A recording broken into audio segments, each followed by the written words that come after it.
Welcome back to the Next Level Sega fans. It's Dan, the Mega Driver of the Sega guys, with a new series in which we look back on the greatest trilogies Sega has ever created. They say that 3 is the magic number, and that's certainly true about these games.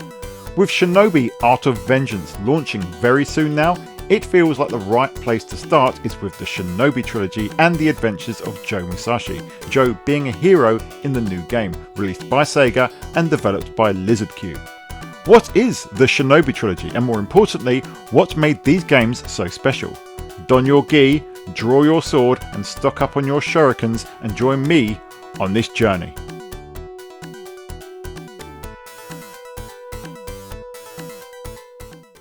The Shinobi series began with the seminal Shinobi, released in arcades in 1987, and has often been cited as one of, if not the game that kicked off the ninja craze in video games that persisted until the early 90s.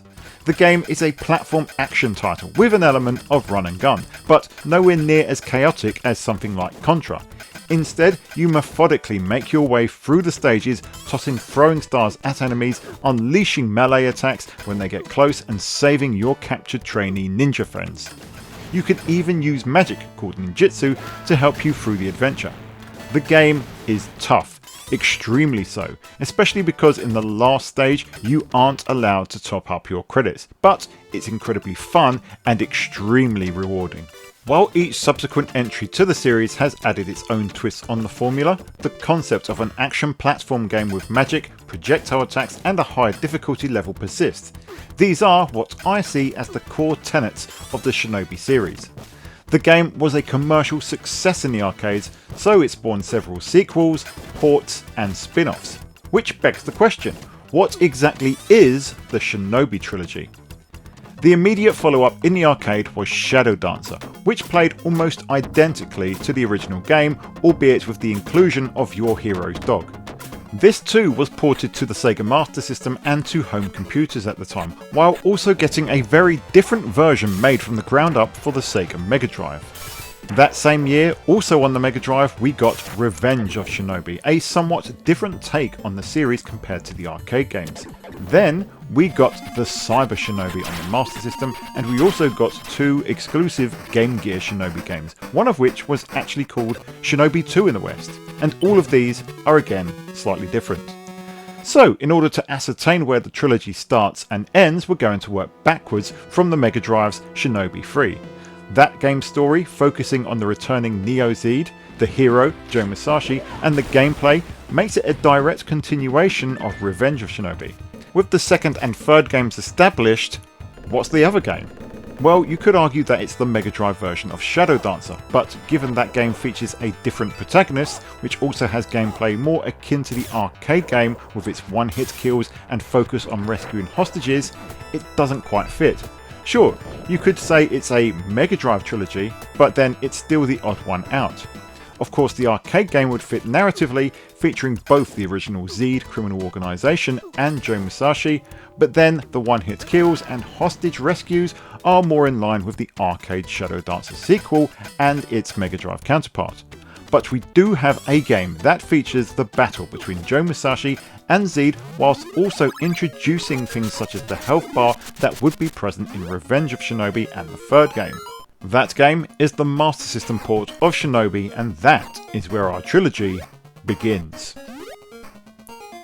Shinobi on the Master System, or to be more specific, the Sega Mark III, was released just 7 months after the arcade debut, with Western Master System releases coming later that same year in 1988. While technically a port, it's also a remix to a degree. The stage layouts are almost an exact match for the arcade.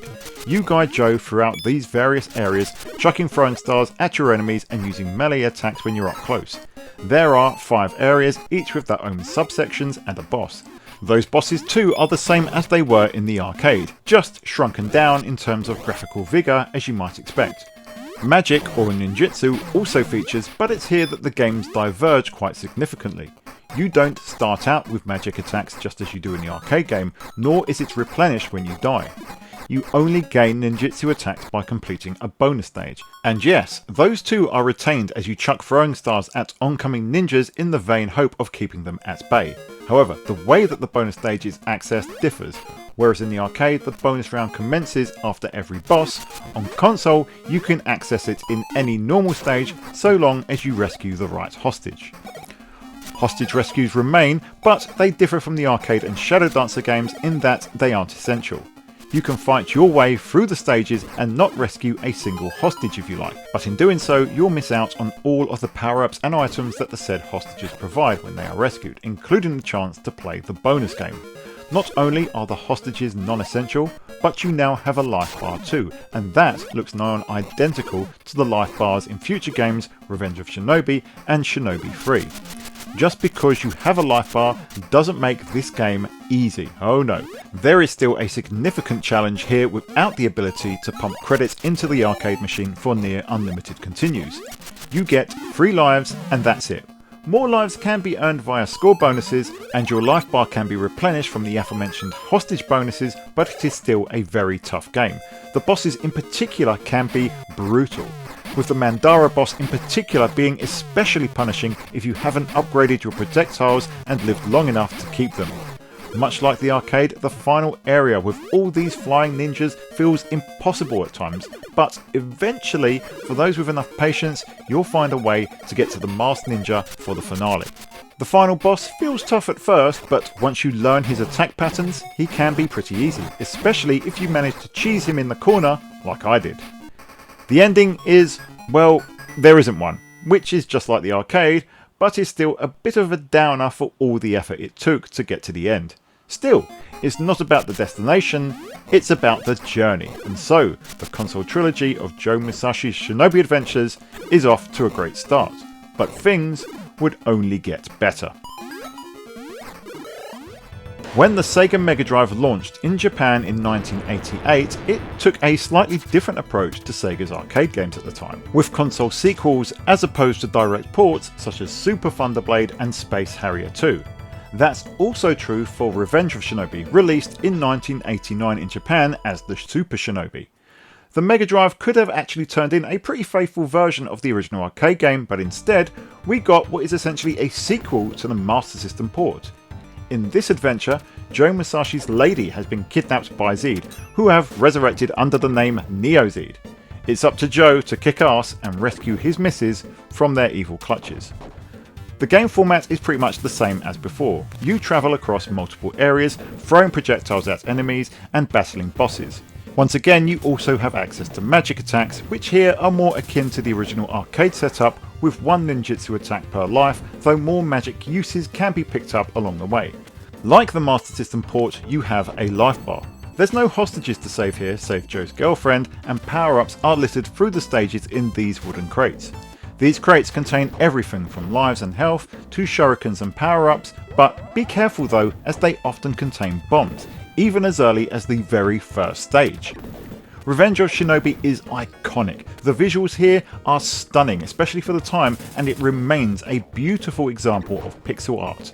The soundtrack by Sega legend Yuzo Koshiro is up there with his Streets of Rage work. Stage design is wonderful in its brutality. Whereas in the original game, both the Master System version and the arcade, you could probably make it through the first areas quite easily. Revenge presents you with a learning cliff from the second stage.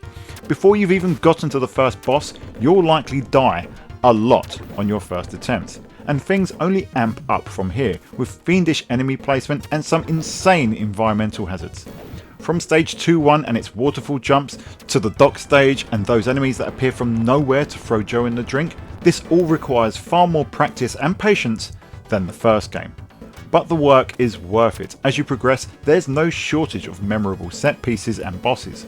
Sadly for me, Godzilla, Batman and Spider-Man had all been edited out of the updated version of this game that I played while recording. But if you play the original 1989 version, you'll get to fight all of those as well as the Terminator on your journey. Even if you defeat them and navigate the final labyrinth to face the leader of Neo Zed, you may still end up with a bad ending if you don't defeat the final boss fast enough and allow your girlfriend to get squished. My tip: once you've played enough of the game to memorise the labyrinth and get the boss's attacks down, as long as you start that boss battle powered up, you should be able to beat him with relative ease. And then you get the real ending, and this feels so satisfying as we head into the final game of the trilogy.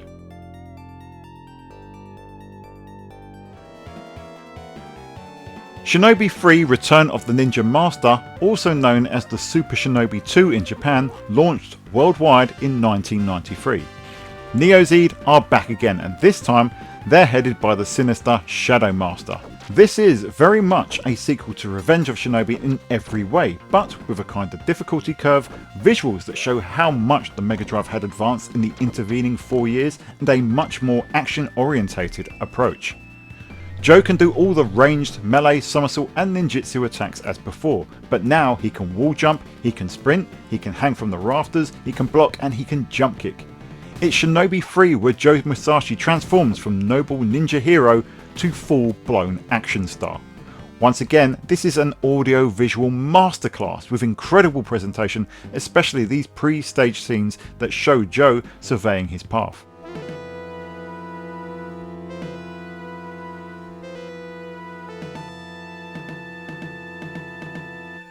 Animation in the game is absolutely stunning, and Joe is animated spectacularly well, as are his numerous foes.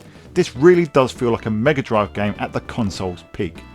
While the enemies, bosses and set pieces don't have as many pop culture references, they are still absolutely epic and spectacular. Scenes such as Joe riding his horse through a war-torn battlefield, taking down hordes of enemies, or battling gunships from your powered surfboard. Scaling an avalanche of falling boulders whilst your foes surround you, and scaling the underside of an armed gunship. They're all epic in their own way, but in a single game, it combines to become something absolutely blockbuster. Bosses too are spectacular, with some, such as this giant mutant, being intimidating and visually impressive. Ultimately, the ability to block, jump kick and utilise all the other athletic skills make this an absolute treasure to play. It's by no means an easy game though. There is a more forgiving difficulty curve, at least initially, but things get extremely challenging the deeper into the game you get. I'd even argue that 3's final level is actually tougher than that of Revenge of Shinobi. That being said, the final boss is a little underwhelming compared to the previous games, but even he can be very tricky initially. There can be no doubt about it, Shinobi 3 is a masterpiece, a terrific achievement for the hardware and a fitting end to the core Shinobi Trilogy. Following Shinobi 3, the franchise would see a little bit of a slowdown. A 1995 Saturn release with a new character, story and digitised visuals was a departure from the Joe Musashi series, and the 2002 PS2 reboot was drastically different again. Focusing on the core console Joe Musashi adventures though, you have a trilogy that started with a classic release and only grew stronger until it reached its near perfect form. An incredible journey that melded genius game design with challenge and the sort of audio-visual excellence that few other games could ever hope to achieve. For that reason, it is one of Sega's greatest trilogies. Shinobi 3 is my personal favourite of the series, but all 3 games need to be savoured by Sega fans. So let us know, is this your favourite Sega trilogy? And what is your favourite game in the series? Let us know in the comments below, and give us a like and a subscribe if you've enjoyed the video, as that really helps the channel. And I hope that you'll stay with the Sega guys for more Shinobi action, especially as Art of Vengeance arrives on the scene. Until then, we will see you on the Sega side.